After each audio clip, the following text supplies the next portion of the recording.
Bonjour à tous, ravi de vous retrouver pour cette nouvelle édition de Sénat 360. Voici les titres. La mobilisation se poursuit pour le chantier du siècle. Le chef de l'État réunit les présidents des deux assemblées et la maire de Paris pour reconstruire la cathédrale Notre-Dame en un temps record. 5 ans, promet Emmanuel Macron. On retrouvera Alexandre Poussard en direct de l'Élysée. Un projet de loi spécifique à cette restauration soumis prochainement au Parlement. Objectif, donner un cadre légal à la souscription nationale et internationale, avec notamment un nouveau régime fiscal pour les dons. Un concours d'architecture sera aussi lancé pour la reconstruction de la flèche. Quelle suite pour le grand débat? Les annonces ont été retardées, mais certaines sont déjà connues. Réduction du nombre des élus, introduction d'une dose de proportionnelle, tenue de référendum d'initiative citoyenne au niveau local, les réactions au Sénat avec Tam Trani. Et je vous rappelle que vous pouvez réagir à cette émission sur les réseaux sociaux et sur Twitter avec le hashtag Sénat300. Sénat 360. Je vous le disais en titre, on va tout de suite prendre la direction de l'Élysée où nous attend Alexandre Poussard. Une réunion a débuté il y a environ 30 minutes. Alexandre, son objectif, officialiser le lancement de la reconstruction de la cathédrale Notre-Dame.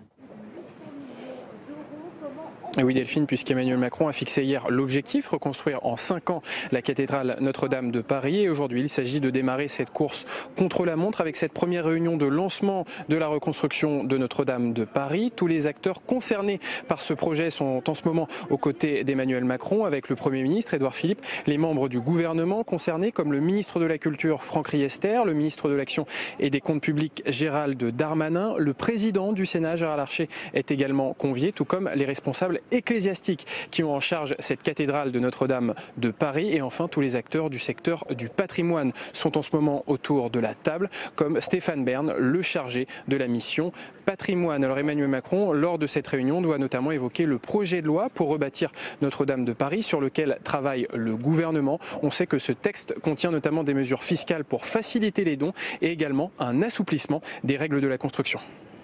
Merci à vous Alexandre, on vous retrouve tout au long de cette édition et vous venez d'en parler, un conseil des ministres spécifiquement consacré à la reconstruction de la cathédrale Notre-Dame s'est tenu ce matin. Le défi est immense car il devra se faire en un temps record. Alors pour mettre un terme à la polémique sur les dons, un projet de loi spécifique a été présenté ce matin, soumis en urgence prochainement au Parlement avec la mise en place d'un nouveau régime fiscal pour les dons, comme l'a expliqué le Premier ministre. Je propose de l'écouter.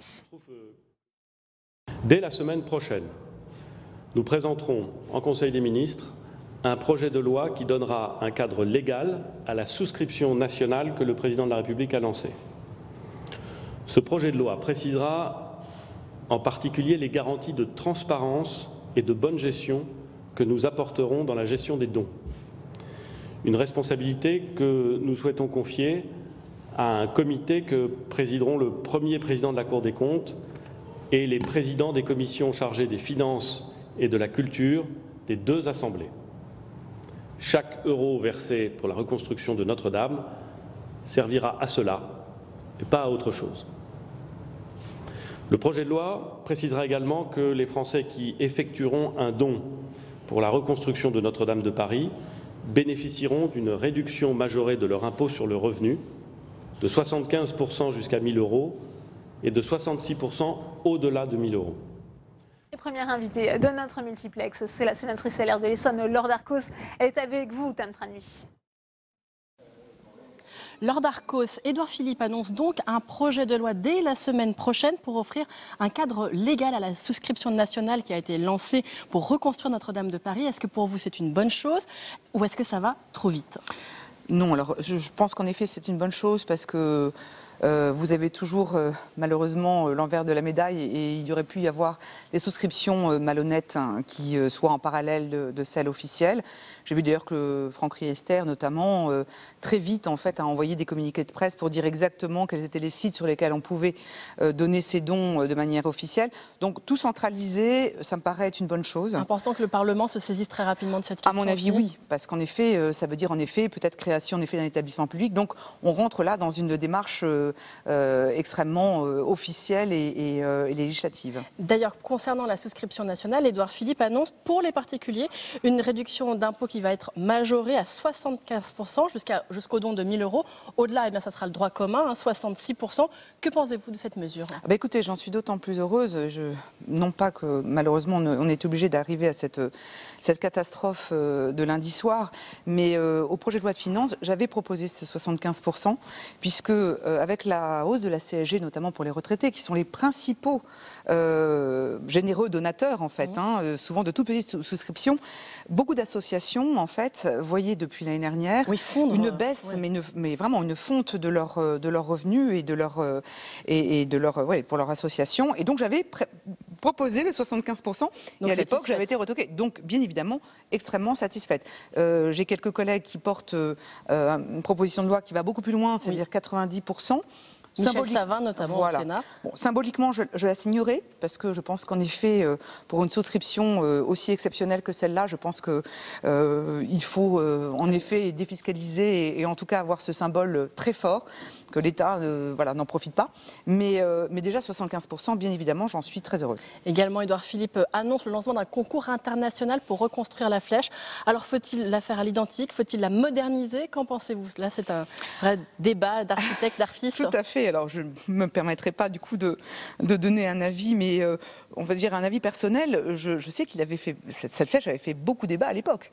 Violer le duc, en effet. Enfin, on a quelques écrits qui montraient qu'en effet, ça avait été quand même assez polémique. Donc, je ne sais pas. Je trouve qu'en tout cas, permettre en même temps à valoriser nos architectes en faisant pourquoi pas un concours, c'est également une excellente idée. Une dernière question, Laure Darcos, sur tout d'abord le délai qu'il va y avoir. Le président de la République se donne 5 ans pour reconstruire Notre-Dame de Paris. Et puis aussi sur le fait que sous le coup de l'émotion, on arrive à trouver quasiment 1 milliard d'euros pour Notre-Dame de Paris quand on voit que, il y a à peine un tiers de ce budget annuel pour le patrimoine de l'ensemble de la France. Alors écoutez, vous soulevez vraiment une question importante, parce que bien évidemment, l'émoi qu'a suscité cet incendie lundi soir, moi j'étais en pleurs avec mon mari, on pensait notamment aux grandes orgues qui sont connues dans le monde entier, mais sauvées à 15 minutes heureusement ont été sauvées à 15 minutes près exactement. On peut comprendre en effet cet engouement, et notamment moi je salue, à l'inverse de ce que peuvent dire certaines personnes sur les réseaux sociaux, que des très généreux grands donateurs puissent faire des sommes aussi faramineuses, c'est très bien. Maintenant se pose en effet une vraie question, c'est qu'entre le loto du patrimoine, ou même nous en tant que grands élus, n'ayant pas de réserve parlementaire aujourd'hui pour aider à la restauration d'un clocher du village à côté de chez nous, dans nos départements, ça pose un vrai problème, et je peux comprendre qu'il y ait peut-être quelques collectivités qui vont se poser la question de savoir s'ils vont massivement ou pas voter une énorme somme par rapport à ce qui peut se passer dans nos territoires. Merci beaucoup, le débat est donc ouvert. Merci Laure Darcos d'avoir répondu à mes questions. Merci à vous, Tam, pour cette première réaction et cet incendie spectaculaire. La vague d'émotions, vous venez d'en parler, qu'il a suscité, ont contraint le chef de l'État à modifier son calendrier. Les annonces pour sortir du grand débat sont repoussées. Emmanuel Macron l'a justifié hier lors d'une brève allocution télévisée que nous décrypte Marie Brémaud. Rien n'était prévu, ni l'incendie de Notre-Dame bien sûr, ni la fuite de ces annonces dans la presse. Alors depuis, dans l'entourage du président de la République, on cherche le ton juste, le bon tempo. Mardi, nouvelle intervention de près de 6 minutes du chef de l'État, en direct de l'Élysée cette fois. Ce que nous avons vu cette nuit, ensemble à Paris, c'est cette capacité de nous mobiliser, nous unir pour vaincre. Le président n'en a pas dit plus que la veille devant la cathédrale Notre-Dame en feu, mais l'enjeu était ailleurs. Ce que révèle la prise de parole d'Emmanuel Macron hier soir, c'est d'abord la volonté du président de la République de resacraliser sa parole, de représidentialiser le président qu'il est, et en misant au fond sur le côté jupitérien qui avait fait son succès lors de son accession à l'Élysée. Si Emmanuel Macron a plutôt habilement su profiter d'une situation inattendue, la suite s'avère plus délicate. Quand et comment revenir sur les grandes mesures voulues par l'Élysée à l'issue du grand débat, alors que la plupart sont déjà connues de tous? Ces fuites sont évidemment un problème pour Emmanuel Macron, d'abord parce qu'elles font exploser en plein vol le plan de communication qu'il avait prévu et qui était basé sur l'effet waouh de sa prise de parole. Il voulait sidérer l'opinion publique, marquer les esprits et faire en sorte que, avec l'impact qu'il avait su créer dans l'opinion, il puisse rebondir. Il lui faut rebondir vite. Emmanuel Macron s'est engagé à revenir vers les Français dans les jours prochains.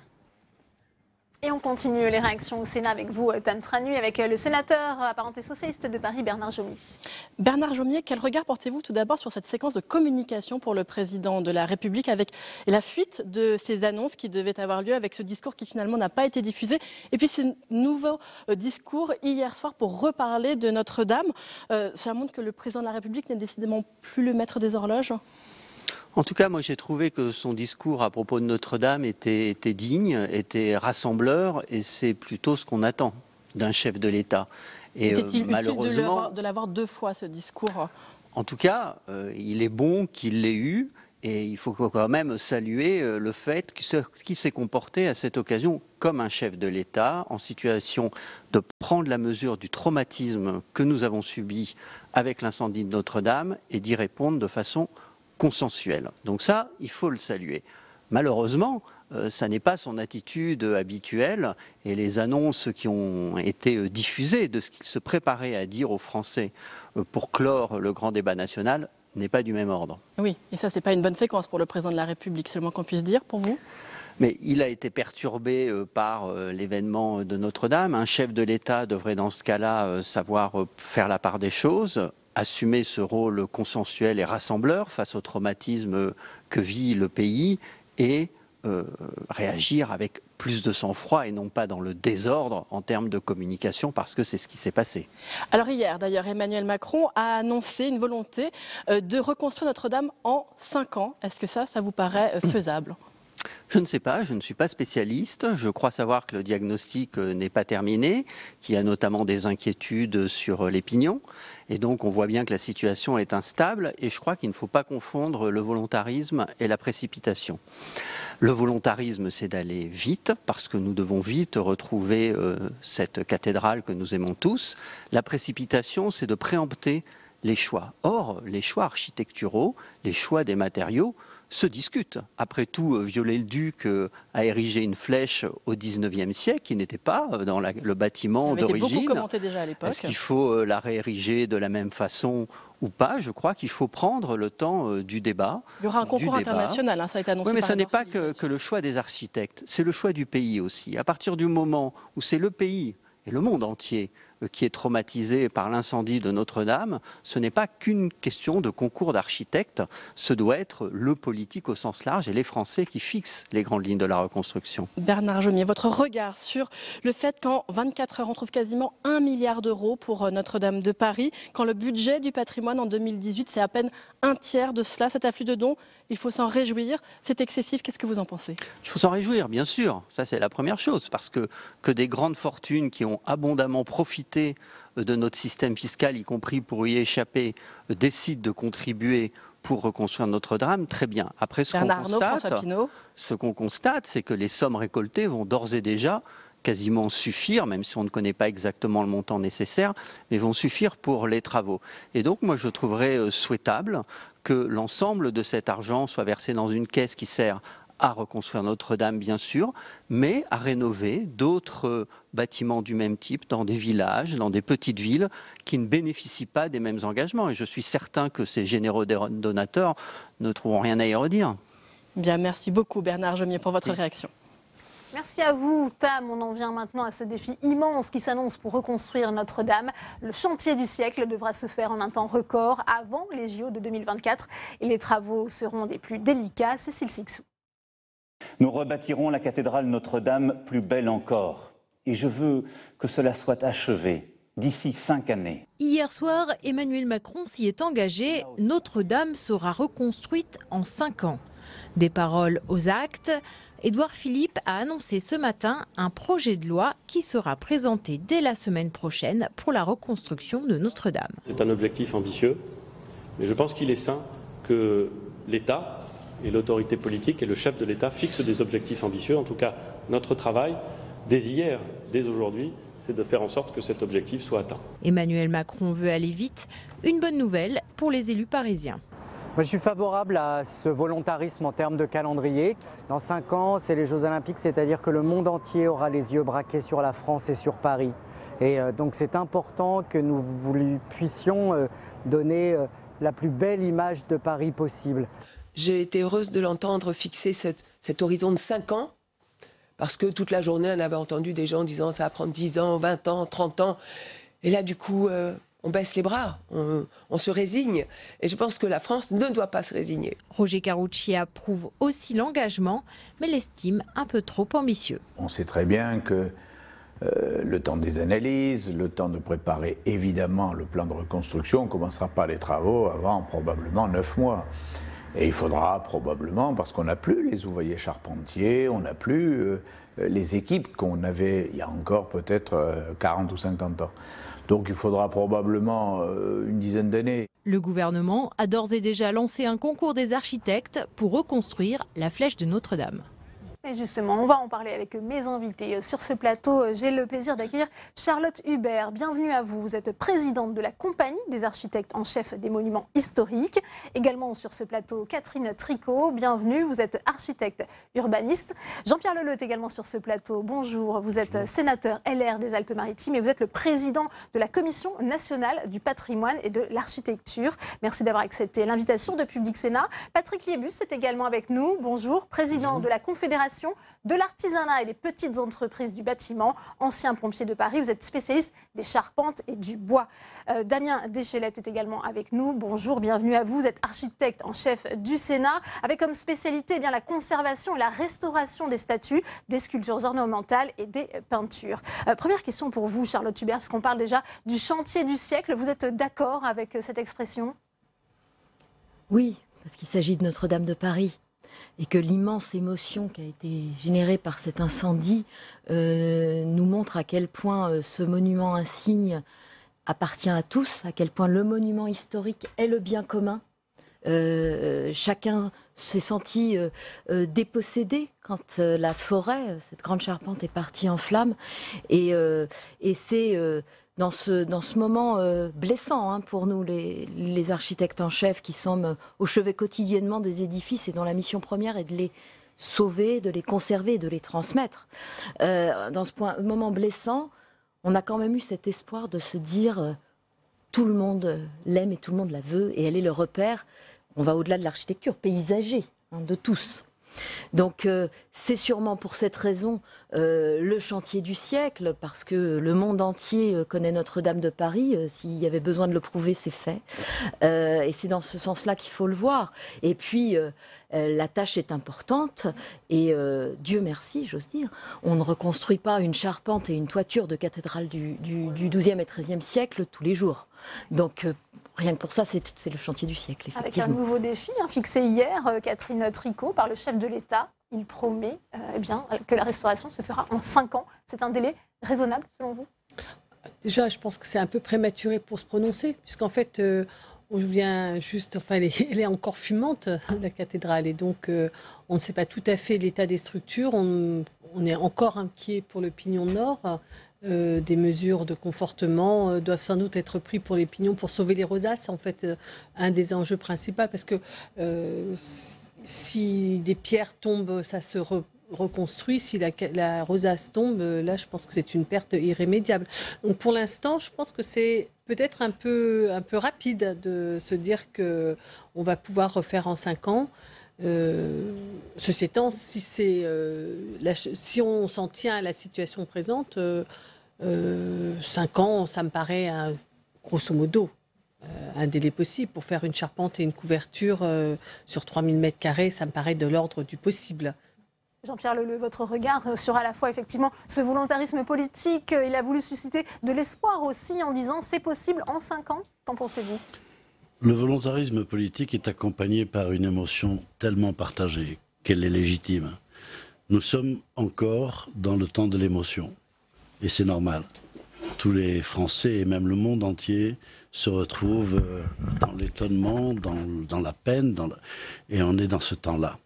Ce temps de l'émotion va tout doucement, non pas disparaître, mais il sera à ce moment-là le temps de l'inventaire, de la sécurisation qui, elle, est urgente.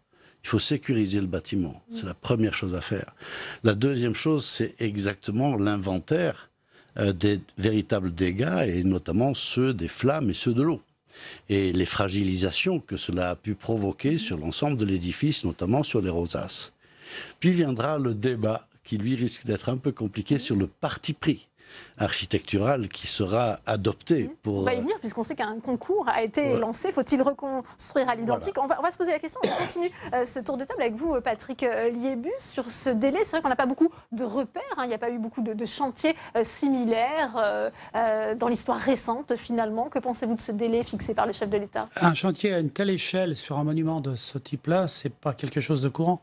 Donc c'est vrai que de donner des délais, c'est bien parce qu'il y a une ambition. On se dit qu'on veut faire les choses. Les faire trop vite, ça serait dangereux de les faire trop vite. La première des choses, et ça a été dit, il faut déjà vraiment sécuriser le bâtiment. Il a été mis quand même à rude épreuve. Il y a des parties qui sont encore extrêmement fragiles. Je pense il y a des voûtes. Si jamais les voûtes devaient bouger, ça aurait des conséquences sur les murs porteurs qui seraient quasi immédiates puisqu'il y a quand même une poussée qui s'opère sur les côtés. Donc il va falloir traiter cette façon-là. Ensuite, ce bâtiment, il faut tout de suite le mettre hors d'eau. C'est-à-dire qu'il va falloir le protéger à la pluie. C'est pour l'instant, on a une semaine qui est à peu près correcte. On a de la chance, entre parenthèses.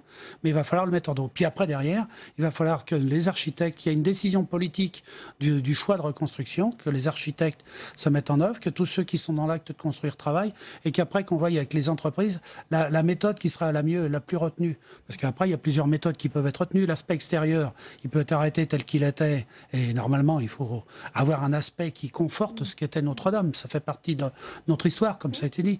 Après, maintenant, il y a des techniques un peu différentes pour le support de la charpente, par exemple, ou autre. Là, il faut vraiment regarder ça sérieusement. Les pierres ont été chauffées. Je regardais l'échauffement des pierres en regardant de près. Il y a eu des échauffements de pierres qui sont très importantes. Donc là, il va falloir quand même faire très, très attention. Il va falloir que les bureaux d'études travaillent dessus. Il va falloir faire des études techniques. Et puis après, mettre tous les bons professionnels, parce que là, c'est des vraies spécialités. Il faut des entreprises monuments historiques qui viennent sur le chantier. Et là, il va falloir mettre tout le monde autour de la table. Je pense rapidement pour les mettre autour de la table pour créer une coordination. Et après, il va falloir chercher les meilleures entreprises sur notre territoire pour arriver à faire ce type de travaux. Mais les savoir-faire existent en France. Ça, c'est rassurant. Damien Deschelette, on parle de cette phase d'expertise. Effectivement, comment vous travaillez, vous, justement, quand vous êtes face à ce type de restauration? Encore une fois, un peu inédit, on le disait. C'est un projet inédit pour compléter ce qui a été dit. Actuellement, quand on travaille sur des monuments historiques, on travaille sur des opérations pluriannuelles ou beaucoup plus ponctuelles sur telle ou telle partie de l'édifice. Là, on se trouve devant un grand projet, un projet très important, avec l'objectif annoncé par le président de 5 ans. Mais également, on voit qu'il y a un budget qui est très important. Il y a aussi un contexte qu'on peut considérer comme favorable, c'est que ce bâtiment est totalement dégagé. Il y a une emprise assez large autour du bâtiment pour organiser un chantier qui ne soit pas trop complexe. Et puis, on est aussi dans un pays où on a un savoir-faire et des entreprises qui savent intervenir sur ce type de bâtiment et qui peuvent répondre aux objectifs annoncés. Bien sûr, aujourd'hui, on ne sait pas exactement quelle est la nature des désordres. Apparemment, la structure a tenu. Il y aura certainement des voûtes à reprendre, des voûtes d'arête, probablement aussi des éléments de maçonnerie. Tout ça va prendre du temps. Mais pour organiser un tel chantier, on va avoir de gros moyens. On va structurer une équipe avec des gens très performants qui doit bien s'organiser. Et on dispose aujourd'hui d'outils extrêmement performants pour réaliser ce type de chantier qu'on n'avait pas autrefois. Comme des scanners, par exemple, les scanners, des drones, la possibilité de digitaliser des plans et de faire des maquettes numériques, et j'en passe. Donc on a quand même des atouts favorables pour répondre beaucoup plus rapidement que ça ne l'avait été lors d'autres catastrophes du passé. Charlotte Hubert, c'est vrai que c'est ce qui est intéressant, c'est qu'on a cette image parfois de chantier très méticuleux avec un savoir-faire un peu à l'ancienne traditionnelle, et pourtant il y a aussi la technologie qui vole au secours de ce type de restauration. Oui, Dieu merci, les chantiers de monuments historiques utilisent les nouvelles technologies, comme le disait très bien Damien Deschelette, et la charpente et la forêt de Notre-Dame de Paris avaient été entièrement numérisées et parfaitement connues, relevées, comme l'ensemble de la cathédrale. cathédrale. Nous avons tous les outils. La sécurisation est en cours. Si je suis parmi vous aujourd'hui, et pas mon confrère Philippe Villeneuve, qui est l'architecte en chef de Notre-Dame de Paris, qui est sur place et qui a évidemment, tout le monde le comprendra, a exercé son cœur de métier en étant dans la cathédrale depuis la nuit de l'incendie. Les équipes performantes du ministère de la Culture sont en place. Notre ministre Franck Riester a été avec nous toute la nuit sur place. Le Trésor a été sauvé. Il faut... J'insisterai un tout petit peu sur le fait qu'il faut éviter la vision catastrophiste à l'extrême. Nous avons perdu la charpente, la toiture de Notre-Dame de Paris. Les tours sont là. Il y a eu, beaucoup ont assisté à un départ de feu dans la tour nord qui a été parfaitement maîtrisé. Le grand beffroi, ces cloches sont là. J'ai eu la chance de pouvoir entrer dans la cathédrale la nuit de l'incendie, quand on était au début quand on pouvait juste accéder. 3 voûtes ont été crevées, la voûte du chœur, et c'est l'image qu'on voit partout de cette croix dorée qui est en place. Les voûtes du chœur sont en place. Les tribunes, les couvertures des tribunes, les couvertures des bas-côtés n'ont pas été touchées par l'incendie. Les grandes roses des transepts sont en état. Les objets sont en cours d'inventaire. C'est 1000 objets qui sont en cours d'évaluation. Les grands mets, ces grands tableaux de la confrérie des Orfèvres, ont été évacués. 2 ont pu être évacués pendant la nuit. Après, on ne pouvait plus évidemment accéder à l'intérieur de la cathédrale. Le reste est évacué et on finit ça aujourd'hui. Les équipes sont en marche. L'architecte en chef des monuments historiques est sur place. Nous sommes 39 en France. Nous serons plusieurs sur ce sujet parce que, à sujet démesuré, équipe démesurée, c'est évident. Je dis nous en représentant de notre corps, qui est très mobilisé. Notre ministère met les moyens. Les moyens financiers qui apparaissent sont à la mesure de l'émotion dont vous parliez et permettra de le faire. Et le délai qu'a donné notre président est un magnifique défi qu'on pourra relever. Je regarde les entreprises, mais tous en ordre de marche, mais c'est Notre-Dame de Paris. Avec enthousiasme, on l'entend à travers votre voix. Il y a cette question, effectivement, faudra-t-il reconstruire à l'identique? Je vous propose d'écouter le Premier ministre, puisqu'il y a eu un conseil des ministres spécifique à la reconstruction de Notre-Dame avec un projet de loi, et il lance un concours international d'architecture. On l'écoute. Le concours international permettra de trancher la question, de savoir s'il faut reconstruire une flèche, s'il faut reconstruire la flèche qui avait été pensée et construite par Viollet-le-Duc dans les mêmes conditions, à l'identique, ou s'il faut, comme c'est souvent le cadre et le cas dans l'évolution du patrimoine et l'évolution des cathédrales, doter la cathédrale Notre-Dame de Paris d'une nouvelle flèche. Alors, Catherine Tricot, le débat est lancé. Est-ce qu'il faut reconstruire à l'identique? Il l'a expliqué, Édouard Philippe. C'est vrai que la flèche datée du 19e siècle, selon les plans de Viollet-le-Duc, est déjà en remplacement de celle du 13e. La précédente. Donc on peut se dire que construire à l'identique, ça pose déjà la question de l'identique de quoi? C'est-à-dire qu'on revient à quoi? Est-ce qu'on revient à la situation de 19e, à la situation hantée? Moi, j'ai l'impression que ça me paraît être intéressant d'ouvrir ce débat. On peut avoir chacun notre penchant et d'en discuter. Ce qui me semble intéressant, c'est que ça puisse être un débat assez large, que ne soit pas tranché par avance et qu'on puisse à la fois entendre les attentes des uns et des autres. Ça me paraît une bonne manière de... Comment dire, que cet événement nous soit l'occasion d'une discussion sur ce patrimoine, sur ce que c'est que cette architecture, sur ce qu'a été ce temps des cathédrales, sur la place qu'ont ces monuments aujourd'hui, et que ça soit un débat citoyen. Et à partir de là, les architectes peuvent être nourris de cette réflexion et faire des propositions. Mais c'est dans un deuxième temps. Il n'y a pas de concours d'architectes va être lancé. Il n'est pas lancé. Parce que quand même, il faut un certain temps pour faire un concours d'architectes. Il faudrait déjà savoir l'état du bâtiment, et puis il faut faire un cahier des charges, et puis voilà. Donc c'est dans le projet de loi. Voilà, c'est un projet, mais c'est pareil. C'est comme ce qu'on disait, c'est que le diagnostic, tout ça, ça va prendre du temps quand même. Je crois qu'effectivement, le problème financier n'en sera plus un. Il va y avoir abondance et probablement suffisamment. Le vrai enjeu, c'est effectivement le parti pris qui sera adopté pour cette restructuration de Notre-Dame. Le concours est une bonne chose. Je voudrais quand même rappeler la charte de Venise. Venise qui rappelle désormais qu'on reconstruit un monument historique dans l'état le mieux connu précédent. Ce qui veut dire qu'aujourd'hui, comme vous le disiez, Madame l'architecte des monuments historiques, l'état précédent, c'est-à-dire celui d'il y a 3 jours, est parfaitement connu, au millimètre près. Donc voilà, moi je ne dis que ça. En revanche, une réflexion, à chaque époque de l'histoire, chaque fois qu'il y a eu des travaux, il y a eu des rajouts contemporains de l'époque. La preuve, Viollet-le-Duc, qui a donné cette flèche. Mais je rappelle cette charte de Venise qui nous amènerait à avoir une orientation plus sage quant aux matériaux et quant... Voilà, moi je suis assez partisan d'un retour à l'identique. Mais c'est un choix tout à fait personnel et le concours me paraît quand même intéressant. Votre regard, Patrick Liebus, puisque certains disent on pourrait imaginer une œuvre contemporaine, ça ne serait pas un contresens, créer une flèche du XXIe siècle, par exemple. Écoutez, la flèche telle qu'elle était, c'était la signature de Notre-Dame. Oui. Là, pour l'instant, c'est la signature que tout le monde connaît, c'est cette flèche.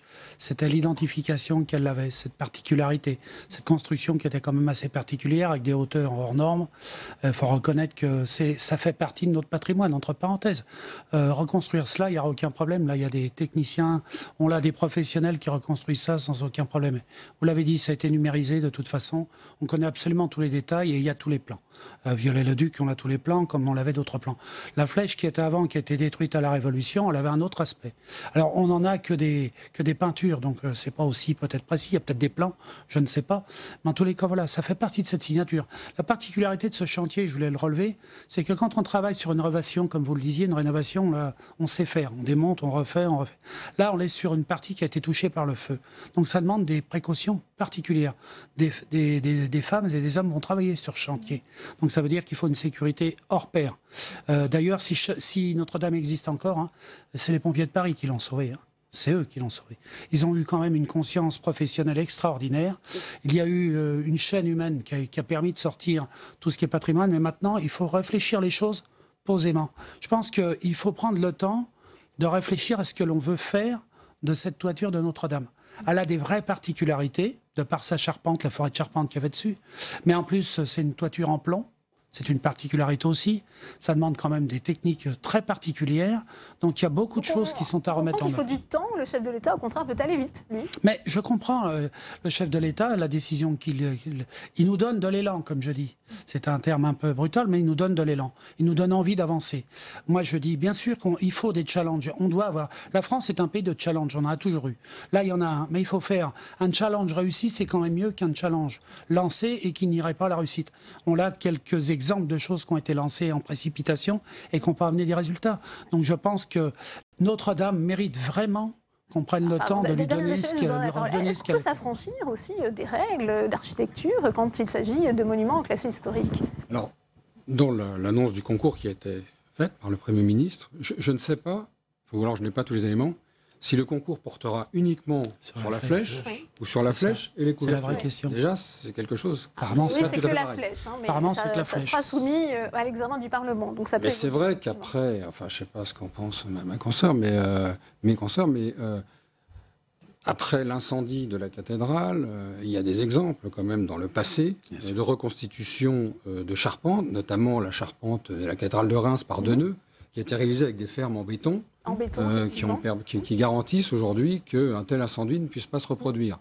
Métallique, c'est à Saint-Denis ou à Chartres, ça c'est aussi des options qui Ce sont des options que le concours ou que les études approfondiront, mais c'est sans doute pas à exclure. Hein. Catherine Tricot, pardon. Oui, je voulais juste revenir sur la question du temps. Parce que ce que je pense, c'est qu'il y a un temps de la réflexion, ce qui n'empêche que des choses peuvent se faire en parallèle. C'est-à-dire que le confortement du bâtiment, on n'est pas obligé de, conforter, deux, se poser et avoir un débat citoyen. Les choses quand même... mon avis sur le temps, c'est qu'il faut accorder du temps à la réflexion dans tous ces domaines. Mais ça ne veut pas dire que beaucoup d'éléments ne peuvent pas être enclenchés. Voilà. Ça ne veut pas dire que ça reporte au calendrier grec la réalisation de l'opération. En revanche, vouloir aller trop vite sur cette phase de diagnostic, de projet partagé, je pense que ça serait vraiment dommage pour la cathédrale et plus encore, ça serait dommage pour notre pays, parce que c'est quand même un moment de partage de connaissances, de dialogue sur un projet, et on en manque un peu, et donc je pense que ça serait bien de ne pas louper cette opportunité. Alors on va continuer ce débat, mais on va bien prendre la direction de l'Élysée, puisque vous le savez, il y a une réunion cet après-midi en présence notamment de Gérard Larcher autour du président de la République pour mettre en œuvre ce projet de loi spécifique à la reconstruction de Notre-Dame annoncé ce matin. Alexandre Poussard, où en est-on de cette réunion ? Eh bien Delphine, cette réunion du lancement de la reconstruction de Notre-Dame de Paris se tient toujours ici à l'Élysée sous la direction d'Emmanuel Macron avec une question qui est posée. Comment reconstruire en 5 ans cette cathédrale de Notre-Dame de Paris ? Une première réponse financière et fiscale doit être apportée cet après-midi avec les ministres de l'économie et de l'action et des comptes publics Bruno Le Maire et Gérald Darmanin. Ils doivent présenter les mesures pour récolter l'argent nécessaire à cette reconstruction. Et puis une deuxième réponse plus technique, plus architecturale doit être également discutée lors de cette réunion. Tous les acteurs du secteur du patrimoine sont autour de la table et notamment l'architecte des bâtiments de France, Christelle Dupas, qui doit évoquer les premières pistes en termes de construction pour réussir ce qui s'apparente à un chantier du siècle. Merci à vous Alexandre pour ces précisions. Jean-Pierre Leleux, on voit un nouveau régime fiscal pour les dons. Qu'en pensez-vous ? Ça va permettre justement peut-être de mettre un terme à la polémique et d'inciter les gens à donner davantage ? Je pense qu'il est une bonne idée de donner un avantage fiscal supplémentaire à celui que la loi permet aujourd'hui. Je note que l'ancien ministre de la Culture, Jean-Jacques Ayagon, a préconisé même une déduction de 90%. Alors là, c'est 75. Là, ça serait 75.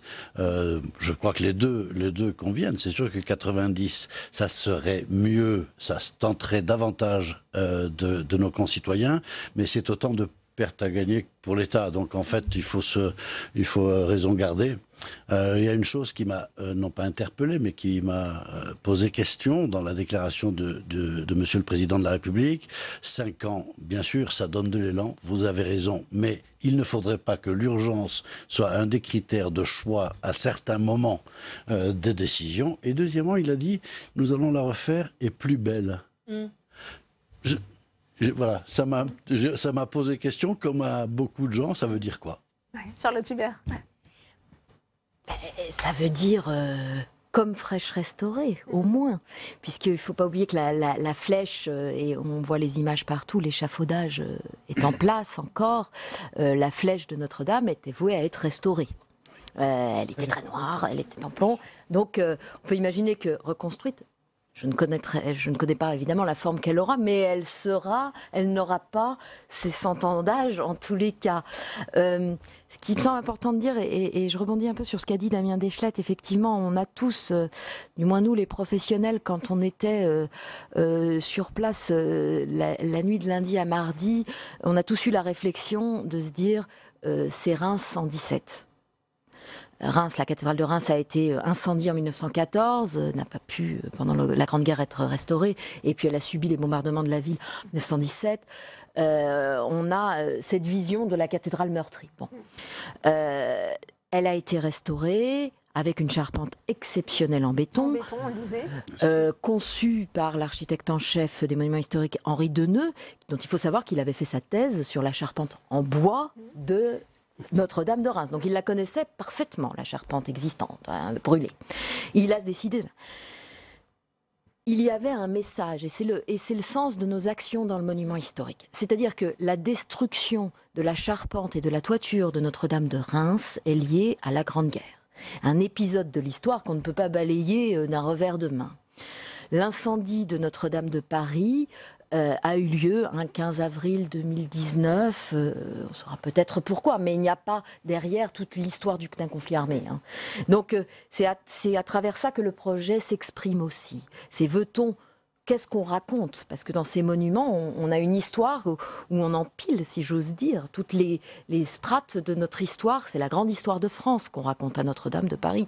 Donc est-ce que cet épisode-là est à montrer du doigt ou pas ? Et c'est là que les deux États, Reims et Paris, divergent quand même, sensiblement. Tourner la page aussi peut-être de cet incendie avec un choix complètement différent de ce qu'on peut connaître. C'est ce que vous nous dites. Votre avis, Catherine Tricot ? Oui, enfin je voulais juste rappeler quand même un point sur Reims, c'est qu'elle est Notre-Dame de Paris n'est pas du tout dans l'état où était Reims en 17. Quand même, Reims était démoli à 80%. C'est pas du tout le cas aujourd'hui. Donc, je pense que pareil, ça nous a beaucoup ému et ça nous a surtout beaucoup ému parce qu'on a eu très peur. Moi, j'ai eu très peur que cette cathédrale tombe. Bon, aujourd'hui, on va la restaurer. Moi, j'ai l'impression que c'est plus de cet ordre.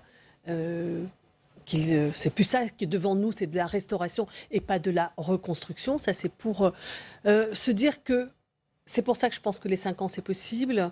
C'est pour ça aussi que je pense qu'il faut un peu redescendre un tout petit peu, quoi. On a eu peur et elle ne va pas mourir. Voilà. Parce que je pense à la réaction de Stéphane Bern disant une vieille dame est en train de nous quitter. Non. Notre-Dame de Paris ne va pas nous quitter. Deuxième point sur le choix des techniques. Vous avez raison, madame, que 17, c'était un événement traumatique à plusieurs titres. Évidemment, pas seulement sur la cathédrale elle-même. Ceci étant, ce que je trouve intéressant dans le débat qui va s'ouvrir, c'est quand même de comprendre ce que cette architecture gothique a été en termes de révolution technique et technologique. Et aujourd'hui, se dire qu'on peut aborder une réflexion sur la charpente en essayant d'être au meilleur de nous-mêmes dans notre temps, probablement en conservant sa forme. Enfin, je ne suis pas du tout en train de dire qu'on va faire une toit de verre, par exemple, mais qu'on exprime notre savoir-faire, notre génie contemporain pour aborder cette couverture. Moi, ça me paraît pouvoir être dans la continuité et la fidélité et à la cathédrale et au gothique. Continuité, fidélité, est-ce qu'on pourra encore privilégier le bois comme matériau? On sait c'est hautement inflammable, Patrick Liébus. Le bois, bien sûr, c'était sa conception. À l'époque, il n'y avait absolument rien d'autre qui pouvait être utilisé pour le faire. Le bois, à partir du moment où il est posé dans des conditions de sécurité, de protection, il faut prévoir tout ce qui est risque incendie par rapport à ça. Là, il faut savoir d'où c'est. Là, on ne sait pas actuellement d'où c'est parti. Attendez, ça peut partir de n'importe où. C'est peut-être pas parti de l'intérieur, même qu'avec des systèmes de sécurité incendie, c'est peut-être pas à l'endroit là où il y avait les systèmes de sécurité incendie que ça a déclenché. Je ne sais pas du tout. En tous les cas, moi, je ne sais pas. Alors, voilà, donc on sait très bien que le bois est un matériau. En plus, la flèche n'était pas apparemment de la même composition que le restant de la charpente. Pas le même bois. D'accord, c'était pas le même bois. On était plutôt sur du sapin, ce que je crois savoir. Ce qui veut dire que la façon dont ça s'est embrasé, là, c'est plutôt le professionnel d'un autre métier qui vous parle. La façon dont ça s'est embrasé, je n'avais pas besoin d'être tout près pour savoir qu'on n'était pas sur les mêmes bois. La montée calorifique qui s'est faite à la vitesse que ça s'est fait, c'était clair. Et il y a une chose, je pense qu'il y a une opportunité, je vais vous dire, il y a une véritable opportunité. C'est un chantier, c'est appelé le chantier du siècle. Pour moi, ça va être un chantier école. Ça va être un endroit du cœur de Paris, où on doit pouvoir retransmettre les savoir-faire et les passer. Alors ça peut se passer avec de la charpente bois, ça peut se faire avec les toitures en plomb, ça va se faire avec les tailleurs de pierre, ça va se faire avec les ébénistes, avec les menuisiers, avec toutes les professions, les facteurs d'orgue, tous ceux qui ont à travailler dans Notre-Dame, il y aura un énorme travail à faire. Ça, c'est une opportunité. Je pense qu'il faut profiter pour valoriser les métiers qui sont les métiers manuels, qui sont la création de ce que l'on voit actuellement. On peut le valoriser et on peut amener des jeunes à s'intéresser à des métiers. Nous avons besoin de jeunes compétents. Les monuments historiques, c'est très valorisant. Quand on y travaille, on y prend ça avec cœur. Pour y avoir travaillé, je sais ce que c'est. On y est très attaché. Donc à partir de ce moment-là, il y a un vrai challenge. On peut le relever. Il faut amener des jeunes vers nous. Il faut en faire. Le parvis de Notre-Dame doit être le lieu où on va retransmettre les savoir-faire. Vous voyez, je vois ça de cette façon-là. Entre les architectes qui vont pouvoir valoriser le travail qu'ils font, tous les experts qui vont travailler, tous les professionnels, ça sera le lieu de la retransmission. Donc ça sera le lieu où ceux qui viendront voir Notre-Dame dans cet état-là pourront le faire. Merci Jean-Pierre Leleu, merci à vous Catherine Tricot, merci Damien Deschelette, merci Charlotte Hubert d'être venue sur le plateau de Public Sénat.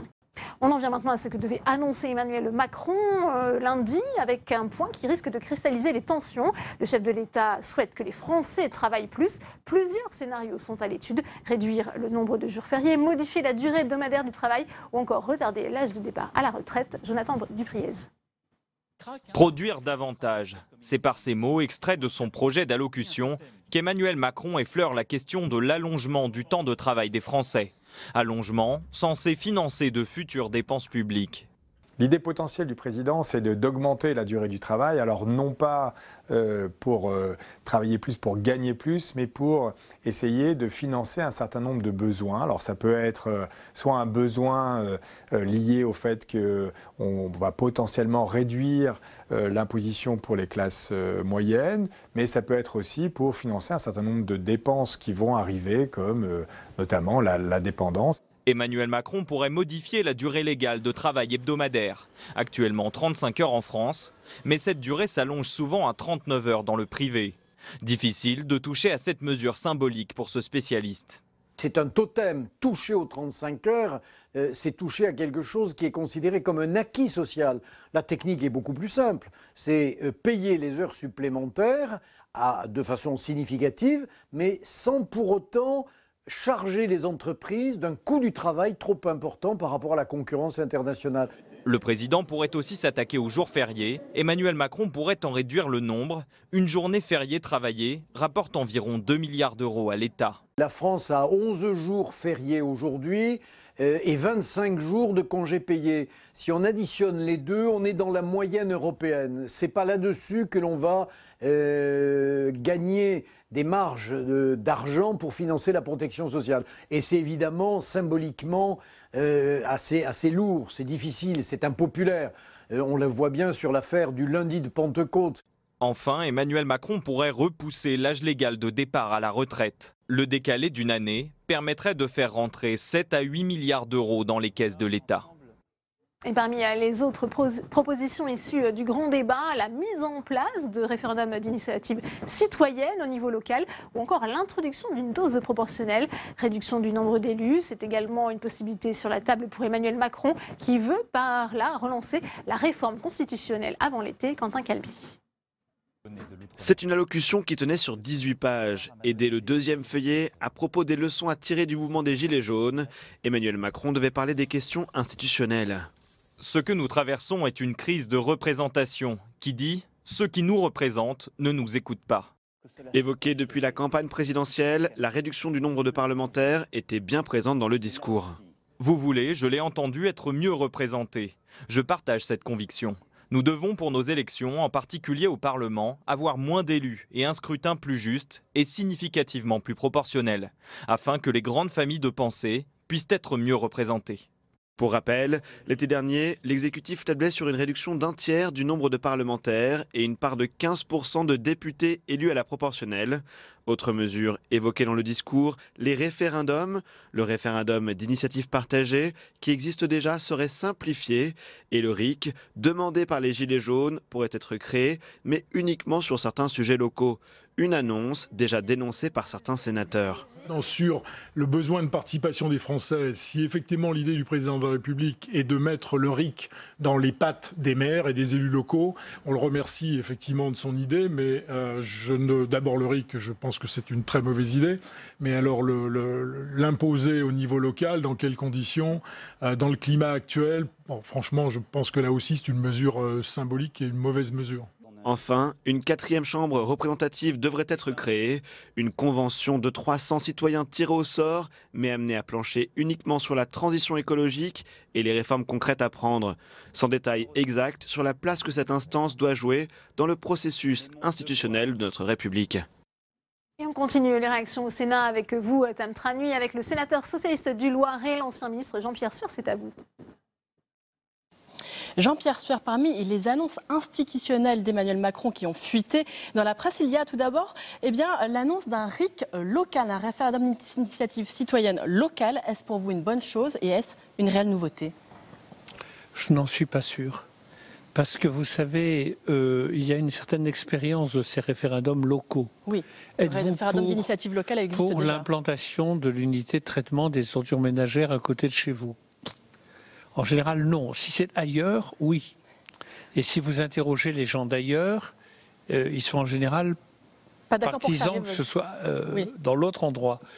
Donc, moi, je dis que, bien sûr, ça peut être une solution utile, ça peut être utile, mais les expériences qui ont eu lieu montrent que rien ne vaut le débat avec les citoyens dans les quartiers, dans les communes, dans le monde rural, Et puis après, des décisions d'un conseil municipal où chacun s'exprime et délibère. Certains jugent aussi que ce nouveau RIC local, c'est une façon de refiler le bébé aux élus locaux et que le RIC, c'est très bien pour le gouvernement, mais tant que les maires s'en occupent. Et je vous dis, y compris au plan local, c'est pas du tout évident.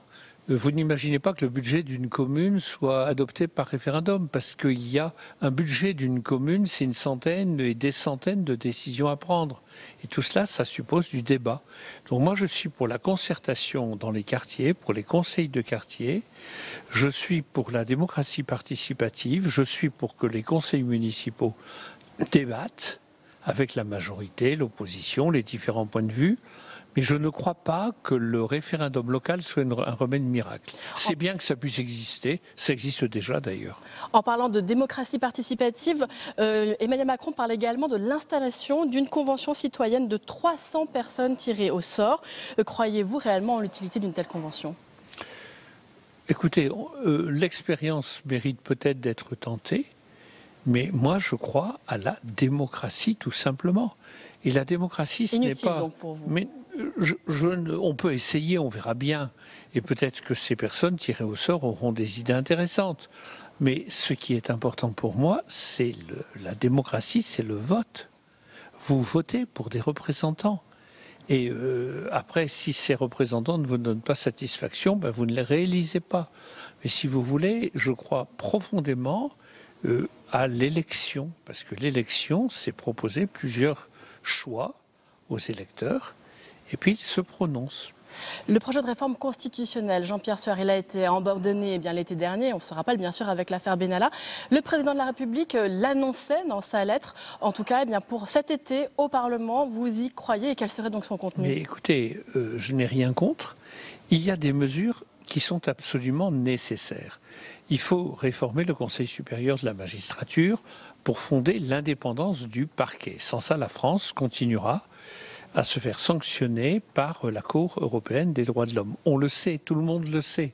Et il y a un accord là-dessus. Deuxièmement, il faut supprimer cette juridiction qui est une juridiction spéciale pour les politiques, où siègent surtout des politiques. La Cour de justice de la République. La Cour de justice de la République. Et troisièmement, il faut réformer le Conseil constitutionnel de manière à supprimer la présence des anciens présidents de la République. Voilà 3 réformes sur lesquelles je suis sûr qu'il y a un accord général et on pourrait voter cela très vite. Eh bien, merci beaucoup Jean-Pierre Sueur pour votre réaction. Merci beaucoup Tam pour cette nouvelle réaction et pour décrypter les annonces du président de la République. Benjamin Morel est notre invité. Le face-à-face, c'est tout de suite.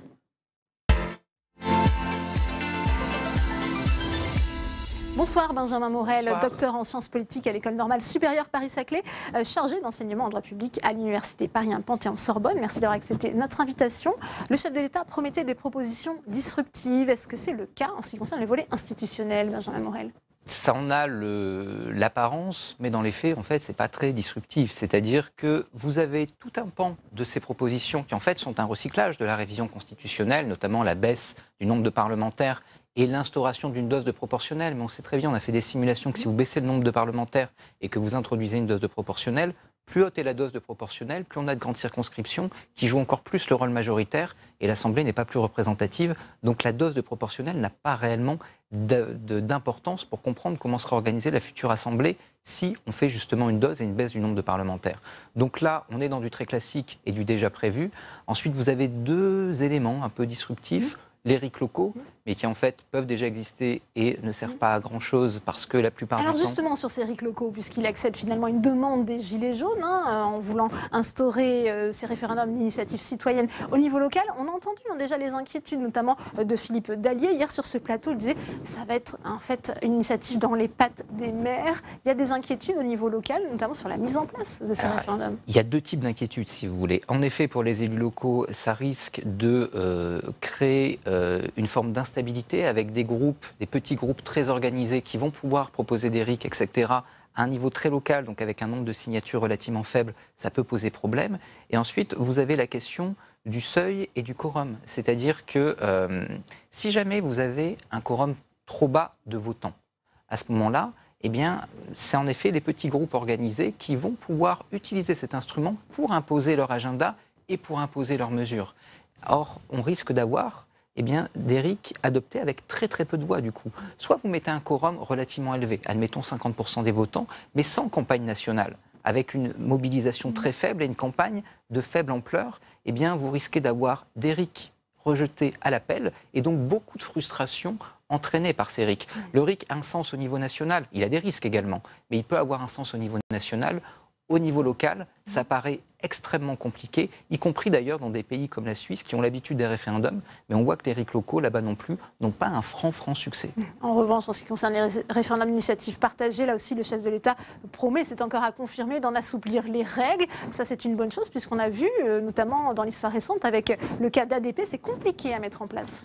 Ça dépend ce qu'on entend par assouplir les règles, si vous voulez. S'il s'agit simplement de baisser le nombre de parlementaires et surtout le nombre de signatures de citoyens requis, ça change en fait pas grand-chose, parce que le défaut fondamental du RIC, il n'est pas tellement ici que dans la procédure ex post.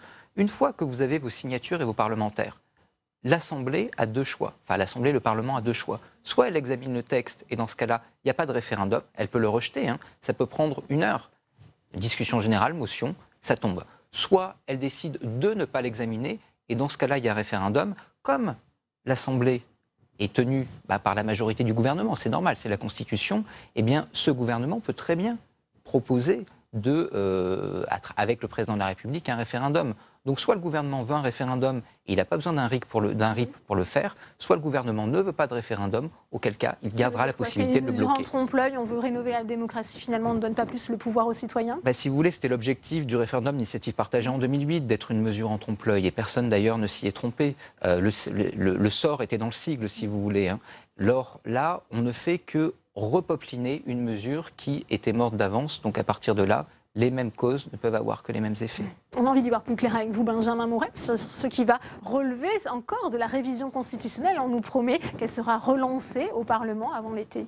Alors d'après ce que dirait le discours, encore une fois, que moi je n'ai pas encore eu l'occasion de lire, j'ai vu que les comptes rendus dans la presse, on aurait une révision qui serait probablement concentrée d'un côté sur les mesures de participation, mais lesquelles, on a cette convention citoyenne tirée au sort sur les questions écologiques, on ne sait pas vraiment si elle relève de la Constitution, si elle doit être installée au mois de mai, elle ne peut pas relever de la révision, puisque par définition, elle aurait lieu après, elle serait soumise à l'été. Donc là-dessus, on reste circonspect. Il y aura peut-être en effet ce RIP, mais encore une fois, là-dessus, ça ne change pas grand-chose. Et il y aurait l'aspect collectivité territoriale. Alors là, qui pose vraiment beaucoup de questions également, parce qu'on voit qu'entre les différentes lignes qui étaient dans le grand débat, notamment une ligne de Sébastien Lecornu, qui était plutôt une bonne ligne, de dire on redonne du pouvoir au département, on redonne du pouvoir à la base, et ben on a plutôt une ligne à la Richard Ferrand, ce que proposait Richard Ferrand dans les Échos il y a quelques semaines, en disant on fait ça, la différenciation, région par région. Or, si on veut de la simplicité et de la lisibilité dans la démocratie, il faut que quand vous alliez voter aux élections départementales, aux élections régionales, vous sachiez pourquoi vous allez voter. Si ça change d'un département à l'autre, si ça change d'une région à l'autre, eh bien, vous avez deux effets. Premièrement, une illisibilité démocratique, une démobilisation de l'électorat et on voit ça à l'étranger notamment, une montée des régionalismes identitaires, parce que les seuls qui vont voter à ce moment-là, ce sont les régionalistes identitaires, et ils finissent par confisquer le débat. Donc tout ça, c'est dangereux, c'est pas utile, et mettre ça dans la révision constitutionnelle en plus, ça paraît vraiment pas une bonne idée. Oui, on sera bien loin d'un acte 3 de la décentralisation, finalement, qui était appelé notamment par les présidents des départements et des régions.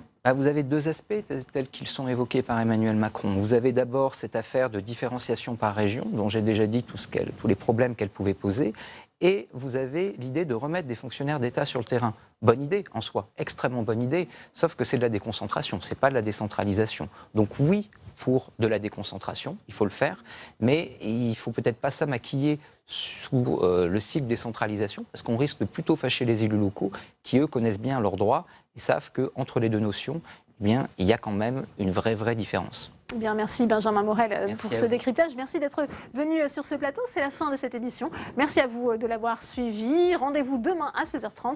Très bonne soirée et bonne suite des programmes sur Public Sénat.